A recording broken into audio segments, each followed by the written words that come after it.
सर्व मैत्रिणींचे व्हिडिओमध्ये स्वागत आहे. सर्व माझ्या मैत्रिणींना श्री स्वामी समर्थ. तर चला बघूया आज जे आहे बघा. तर 5 वाजलेले आहे, 5 ते 5:30 आणि मला चहा बनवायचा होता. म्हणजे काम चालू आहे, तर कामगारातील मिस्त्री लोकांसाठी चहा बनायचा होता. ही एक सुविधा मला खूप आवडली आणि मी पहिल्यांदाच जे आहे तर ब्लँकेटवरून मी ऑर्डर केलेलं आहे. पहिल्यांदाच म्हणजे मुलं मागवत होते, पण मी जे आहे तर माझ्या मोबाईलवरून मी पहिल्यांदाच ऑर्डर केलं आणि मागवलं काय पाहिजे मला ते. त्याच्यामुळं दूध नव्हतं, मेन म्हणजे मला दूध मागवायचं होतं.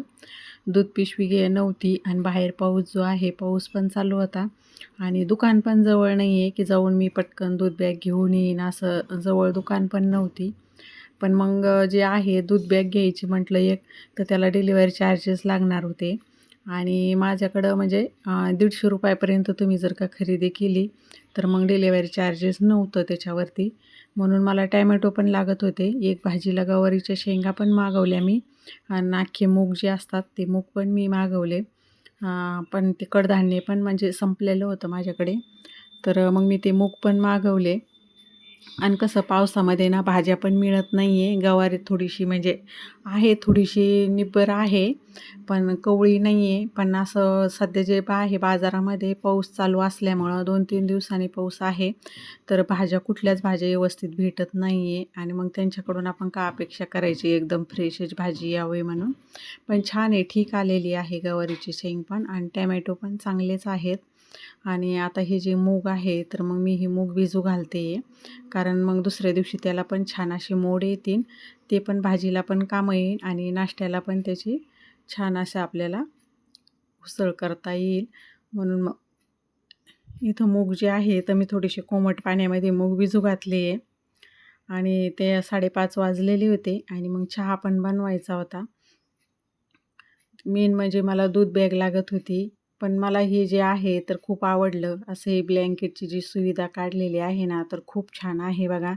ज्यांच्याकडं म्हणजे घरी जाऊ शकत नाही दुकानामध्ये, आजारी वगैरे जर कोणी असेल आणि घरी एकटेच असेल, बाहेर जाता येत नाही आहे, त्यांच्यासाठी म्हणजे मला खूपच आवडलं हे. आज म्हणजे मलाच प्रश्न पडला होता, की मी आता दुकानात कशी जाऊ, कशी दूध बॅग आणू म्हणून. पण याचा म्हणजे खूपच मला पण हे आवडलेलं आहे, कारण की लगेच त्यांनी 15 मिनिटामध्ये घरी आणून दिलं आहे. दूध, भाज्या जे काय तुम्ही ऑर्डर करता आणि ते आणि जे आपल्याला ज्या वस्तू पाहिजे ते पूर्णच मिळतं. इलेक्ट्रिक वस्तू वगैरे पण त्याच्यावरती खूप म्हणजे छान आहे. थोडीशी निब्बर आहे शेंग, पण छान आहे. तर म्हटलं चला आता टाईम आहे तर ह्या शेंगा वगैरे पण आपण धुवून ठेवूया. म्हणजे धुवून ठेवले की मग आपल्याला निवडता येतात. आणि अशा भाज्या ज्या आहे तर मी लगेच आणल्या की मग धुवून ठेवते. धुतल्यानंतर मग निवडल्यानंतर मग धुवायची गरज पडत नाही. त्याच्यामुळं मग अशा अगोदरच जे आहे तर चांगल्या अशा स्वच्छ पाण्यामध्ये धुवून घ्यायच्या.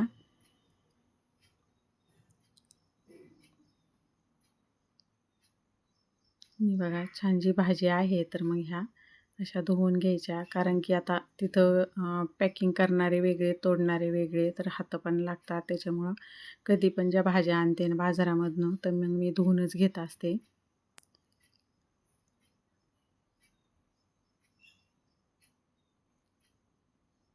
आणि टॅमॅटो पण कसं आपण घाई गडबडीत लगेच घेतो भाजीत वगैरे टाकायला, त्याच्यामुळं असे टॅमॅटो होते असे अगोदरच असे धुवून ठेवले ना तर मग नंतर धुवायची आपल्याला गरज पडत नाही. धुवून असे स्वच्छ पुसून ठेवून द्यायचे. इथं मी टॅमॅटो जे आहे ते पण मग मी धुवून घेतलेत.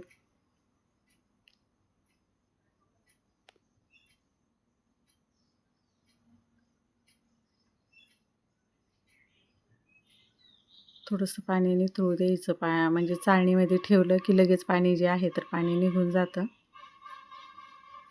तोपर्यंत मी इकडं दूध तापायला ठेवलेलं होतं. मग चहा बनवला आणि मग चहा घेऊन जे आहे तर मग मी इकडं खाली त्या काम करत होते त्यांना चहा दिला. तर इथं किचन वाट्याचं काम चालू होतं बघा. तर ते विचारत होते की इथपर्यंत ठेवायचा आहे का किचन वाटा. तर मग इथं किचन वाट्याचं काम चालू होतं. बाकी फरशी बसवून झालेली होती, पण मग किचन वाट्याचंच चालू होतं. मग नंतर जे आहे तर मग पाऊस पण चालू होता. मग मी त्याच्यामध्येच ते मूग भिजत टाकले होते. ते थोडेसे मूग मिक्सरमधून काढले आणि हे जे मुगाची जी भजी आहे बघा, तर मग मी भजी बनवू लागले.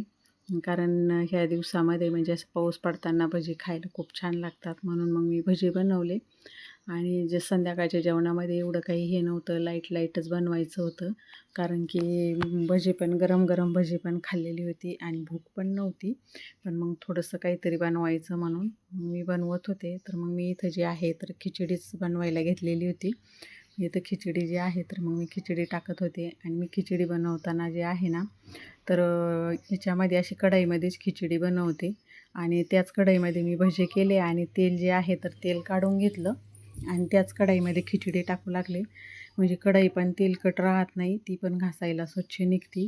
आणि तेल पण आपलं म्हणजे याच्यामध्ये खिचडीमध्ये पण ते उरलेलं तेल जे आहे ते पण कामी येतं. तर कांदा, टॅमॅटो, बटाटा हे असं छानपैकी असं परतून घ्यायचं आहे. म्हणजे मी जे आहे तर ह्या पद्धतीने अशी खिचडी बनवते. आता आपल्याकडं मूग पण होते भिजलेले, म्हणून मग मी मूग पण टाकले. आणि त्याच्यामध्ये मक्याचे दाणे आहे बघा, तर मक्याचे दाणे पण 1 वाटी टाकले, 1 वाटी शेंगदाणे टाकले. म्हणजे मक्याचे दाणे पण आहे ना खिचडीमध्ये खूप छान लागतात. तुम्ही कधी टाकत नसाल तर टाकून बघा, म्हणजे टेस्ट खूप छान होते त्याची. ते उकडले जातात ना तर खायला खूप छान लागते.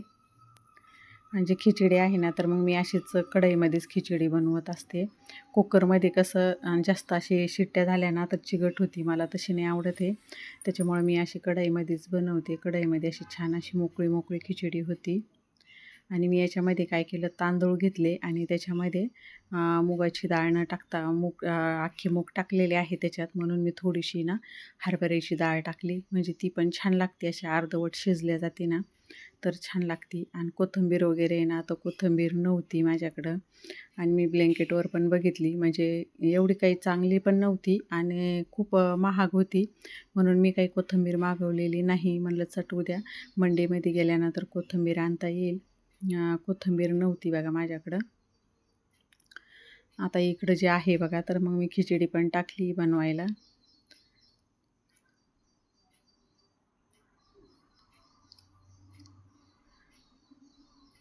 आता त्याच्यात जे आहे बघा चवीनुसार मीठ. आणि जे सांगू का, म्हणजे माझं कसं आहे, मी ना असं हातानेच मीठ टाकते. मी चमच्यानं टाकायचे खूप प्रयत्न केले, पण चमच्यानं जर का मीठ टाकलं ना तर माझ्याकडून ते काय होतं काय माहिती, खारटच होऊन जातं किंवा मग कमी मीठ पडतं. मला असा हाताचाच अंदाज आहे, त्याच्यामुळं मग हाताने टाकलं ना तर एकदम व्यवस्थित मीठ पडतं. तर आपली खिचडी पण तयार झालेली आहे बघा. हे बघा एकदम छान अशी मोकळी खिचडी झालेली आहे. तर या सर्व मैत्रिणी गरमागरम खिचडी खायला. तर माझा व्हिडिओ जो आहे मी इथं स्टॉप करते. नवीन अजून अशा एका व्हिडिओमध्ये आपण भेटूया.